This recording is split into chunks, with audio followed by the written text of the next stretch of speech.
Imagine you're a sculptor standing in front of a massive block of marble. You have a vision of the statue you want to create, but you don't have a chisel, a hammer, or even a plan. Just your hands and a vague idea of what you want. You start chipping away randomly, but without the right tools or process, you're just guessing, making uneven cuts, and hoping it turns into something good. Soon, the marble is a mess. You've made some progress, but it's rough, unclear, and not what you imagined. If you saw someone trying to sculpt like this, you'd probably think that they were ridiculous. Chances are, you'd think that you'd never do this. And yet, this is how many approach writing for the first time. They sit down with an idea and start writing, hoping that it will shape itself along the way. But without a clear process, they end up lost in the middle, second-guessing everything, and rewriting endlessly. They often end up giving up, their vision remaining just a vision. I hate this reality because, well, I want people to pull off the stories that they dream of. I believe that if you're someone who took their time out of the day to watch this, you're 100% capable of pulling off the stories you dream of. But to do that, it helps to have the right scaffolding. For those who don't know what I'm talking about with scaffolding, it's a little something I picked up from Adam Grant's Hidden Potential. It describes scaffolding as the temporary support system that allows someone to climb higher than they could on their own. It's not meant to trap you in structure forever. It's meant to help you grow into mastery. Writing is no different. With the right scaffolding, you're not just hacking away at an idea blindly. You're shaping it with confidence, knowing that every step brings you closer to the story you want others to experience. And I'm certain I figured out the ideal method for getting people started with story construction. I've designed a 6-step process that will provide you with the foundation you need to anchor every storytelling decision you make. By the time you finish using the Story Scaffolding Method, you'll be able to define your story in a single sentence. Like this: an immortal elf mage embarks on a journey to understand the fleeting nature of human connections after realizing, too late, how much her fallen companions meant to her. A drifting bounty hunter haunted by his past tries to live freely, but no matter where he goes, his past follows, until he's forced to confront it once and for all. An indecisive soccer player with potential enters Blue Lock, an extreme survival competition designed to create Japan's ultimate striker, where he must develop an unstoppable ego or lose everything. These statements provide an anchor when shaping and deciding on everything else in the story. If you're veering off course, the single sentence statement will help realign your story. If you're unsure what comes next, it'll remind you what the narrative and emotional essence of the story are. No matter what, you'll have a compass through the murky sea of creation. So, if you want to pull this off, you just need to follow these 6 steps: spark, scenario, sentiment, struggle, shift, and statement. And for the rest of this video, I'll walk you through each of these steps so that you can start your stories with confidence. By the time you finish this process, you'll have a strong foundation for your story. And if you're following along, drop your results in the comments. I want to see what you come up with. Anyway, let's get started with step 1, spark. Every story starts with a spark, that first flash of inspiration that makes you want to tell a story in the first place. It might be a character, a situation, a world, or even just a question that won't leave your head. But if you don't know how to capture that spark and reshape it into something usable, it can fizzle out before it ever becomes a real story. That's why the first step of the Story Scaffolding Method is to identify your story spark, the core idea that excites you and gets you started.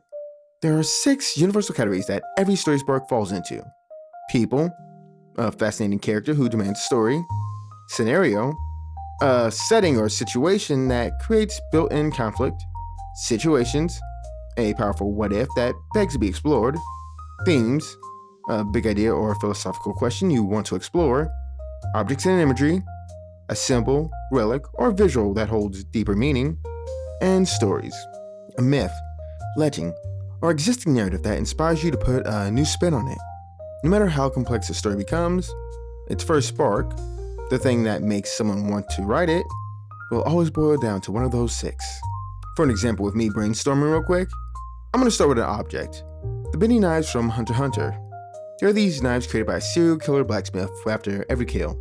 I've always thought that would be a great idea for an action series, so I'll start developing something from the ground up here.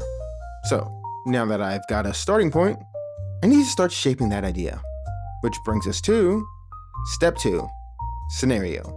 Once you have your spark, the next step is to turn that raw idea into something actionable. This is where we take the loose concept and ground it in a specific situation that creates emotion. Something is happening and it demands attention. This is the scenario, the moment where your story actually begins. A scenario is made up of two things: who the story is about, not their backstory, just who they are when the story begins, and two, what's happening to them right now, the situation that kicks the story into motion. That's it. No full plot, no character arcs, just a starting point. All of the raw starting parts I provided in step 1 can easily be shaped into this. I have an article on this already up, so it can show you how to answer the question from each individual point.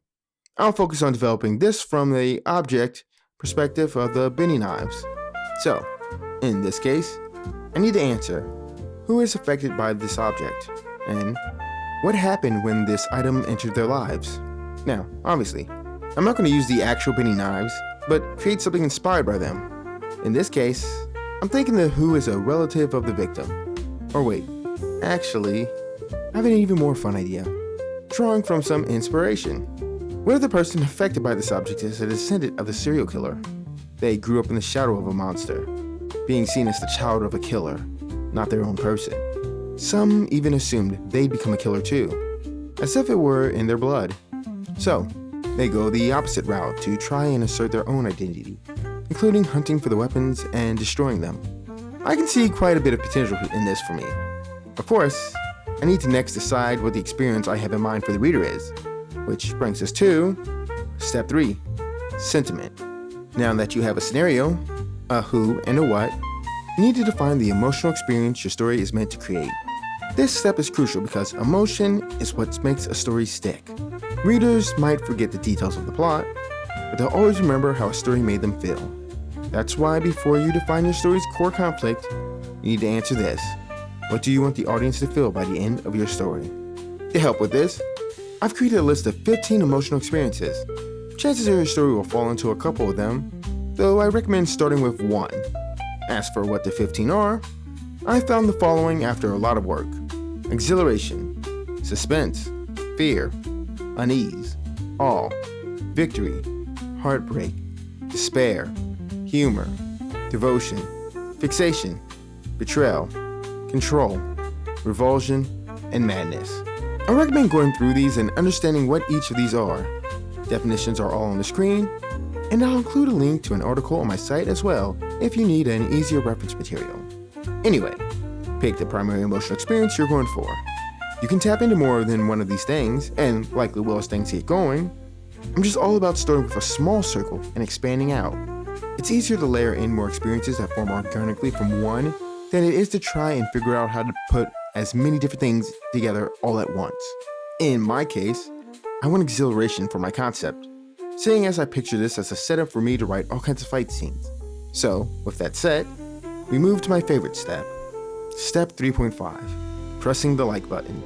Hit like now so more writers can discover this method. And if you want to go even further, become a channel member or drop a super thanks. Your support fuels these deep dive storytelling breakdowns.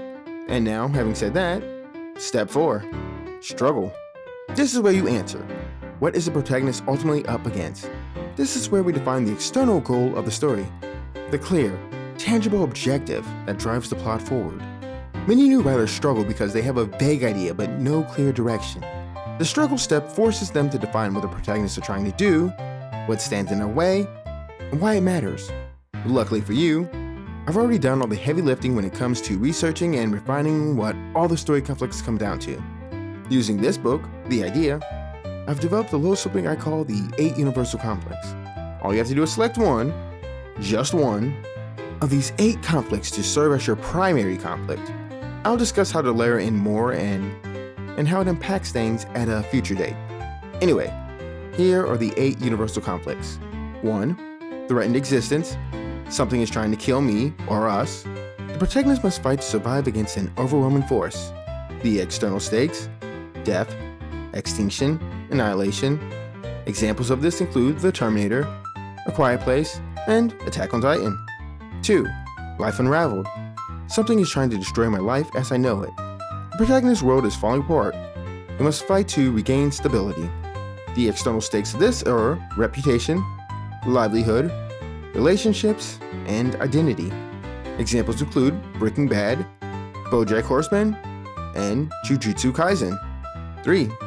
Epic transformation. I have a once-in-a-lifetime chance to become someone greater. The protagonist has an opportunity for greatness, but achieving it is extremely difficult. The external stakes are recognition, self-actualization, and destiny. Examples include Rocky, My Hero Academia, and Death Note. The 4th is daring rescue. I have to save someone from a terrible fate. In this, well, the protagonist must rescue someone or something from impending doom. The external stakes are another person's survival or well-being. Examples include Taken, The Last of Us, and Saving Private Ryan. The 5th entry is ultimate quest. I have to reach a distant and life-changing prize before it's too late. Basically, the protagonist is on a long journey to claim a powerful goal. The external stakes are the goal's value, whether that be treasure, knowledge, or destiny. Examples include One Piece, Indiana Jones, and Full Metal Alchemist. 6 is defeat evil. I must take down a powerful enemy who is harming others. The protagonist must fight against injustice and overthrow a major threat. The external stakes are liberation, justice, or revenge.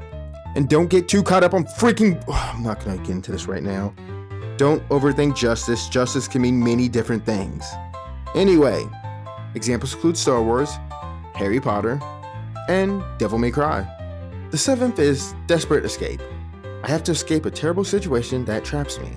So, the protagonist is stuck in a nightmare scenario and must break free. The external stakes are freedom, sanity, and a bit of survival, but different from threatened existence. Examples include The Shawshank Redemption, Portal, and Saw. And last but not least, romantic entanglement. I have to win over or hold on to the person I love. In this case, the protagonist must pursue, maintain, or repair a relationship against major obstacles. What's at stake? Love, belonging, and emotional fulfillment. Examples include Titanic, Love is War, and Last Game. Every story conflict, when simplified, is one of these 8 external conflicts. These conflicts tap into fundamental human experiences: survival, love, growth, justice. No matter the genre or setting, audiences will connect with the emotional stakes because these struggles resonate on a primal level. As for how to identify it, start with the core problem of the story. Ask yourself, what is the biggest challenge your protagonist is dealing with? What will they be working towards or against through most of the story? For this, I recommend focusing on what's introduced first, as that usually carries the most weight. For example, when I point to Dandadan being a romantic entanglement above all else, I do so because the first thing it starts with is a romantic issue, and the romantic plotline is what kicks off the main conflict. The supernatural, threatened existing conflicts that all follow are the meat, but it serves the romantic tanglement, not the other way around. Likewise, if I point to Death Note, I identify it as epic transformation instead of defeat evil, because Light's goal is to transform himself into God of the New World and reshape the world as he desires it to be. If it was defeat evil like some might assume, the story would focus more on who Light is targeting and make it far more of a struggle for him to defeat each specific person. It would be what the story is from L's perspective. And before someone says he's doing that to L is someone Light is reacting to while having already locked himself into this path. You can also see this reflected in the fact that, after L's defeat, the story continues. L is the greatest barrier to Light's goal, not the goal. Now, jumping back to my story idea, I'd say this is a definite defeat evil type deal. The protagonist has to find their father's legacy as the evil to be defeated, and so the story is focused on them fighting and taking out each of the weapons forged. It isn't an ultimate quest because the goal isn't to acquire these for personal gain or anything of the sort. It's to erase these, to prevent further harm. The weapons represent a legacy of destruction, and the protagonist's goal is to end the legacy before other people suffer. Again, if you need help with these, there's a comment section and a whole website where I explore this stuff in way more detail. Regardless, we have a great setup here, but this still isn't a story. A story is an emotional journey in which a character is shaped and transformed by events they face. We still need to figure out what the actual story is. So that brings us to step 5, shift. Because again, I repeat, the story isn't just what happens. They're about how these events change the protagonist. We took care of the struggle first because it's what creates the pressure for the protagonist to change. Without an external conflict or opportunity, there's nothing pushing the protagonist to transform. Now, again, I have something that will make this step an absolute breeze to get through. When reading Story Grid, I came across the idea of internal genres. This provides the precision needed to identify your story without getting lost in tons of possibilities. For instance, it helped me realize that my Grandmaster of Theft series is ultimately a testing journey and, thus, craft stories with that in mind. Now, working from this, I've adjusted the language a bit to fit me. First, instead of internal genres, I want you to think transformation. What sort of transformation is going on? As a whole, there are 3 ways characters transform: in worldview, morality, or status. When it comes to worldview, what's transformed is the character's perception of life and existence, the understanding of the world, themselves, or others. As for how someone's worldview can transform, it falls into these 4 types of transformation. Enlightenment, a character transitions from meaninglessness to discovering life's purpose. Growth, a character matures from naivety to worldliness, learning to navigate life's challenges. Revelation, a character goes from ignorance to uncovering a critical truth. And disillusionment, a character loses faith in belief or ideals they once cherished. With morality tales, this is about how a character's inner moral compass changes, their ethical beliefs, values, and actions. There are 3 subcategories here. Corruption, a good character succumbs to darkness and faces punishment for their choices. Redemption, a flawed character seeks atonement for past wrongs and reclaims their integrity. Temptation, a character faces temptation that challenges their moral compass or integrity. For those who don't understand what the change is in a temptation arc, it's all about reinforcement of what's already there through a trial. Like how metal grows stronger and more resilient by exposure to pressure and heat. So, the shift is strengthening, not a reversal. If you are interested in a character's identity remaining the same, but still on a shift, that's where status tales come in. In these cases, the character's personal position in society or personal ambitions are transformed. There are 4 examples which your story could fall into. A weak character attempts to rise, but fails, often humorously or tragically. Underdog, a disadvantaged character overcomes obstacles and succeeds against the odds. Hubris, a character's ambition or overconfidence leads to their downfall. Integrity, a principal character upholds their values while achieving greatness. With the story I've been coming up with, the type of transformation I have in mind is a status shift. After all, their goal is to break free from their father's legacy and assert their own worth. I'm right now picturing how their identities grow with the destruction of each weapon, alongside a notoriety among all those who collect it, and so forth. I could do plenty of fun things with that. To define it exactly, I'd put this as an underdog story given the odds are against them and how unlikely pulling this off is viewed. I could make it a growth story, but that would go against the emotional experience I put before.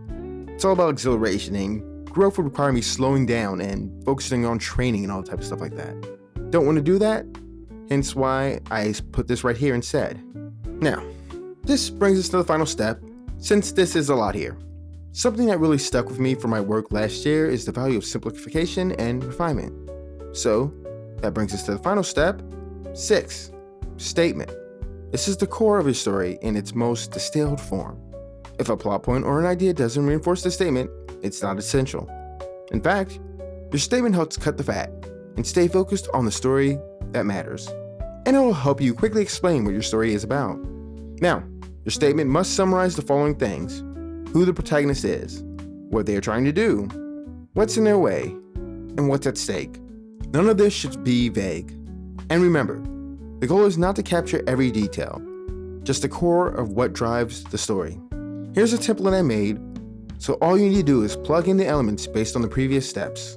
A, description of who the protagonist is. Must, core goal. In order to, stakes or driving motivation.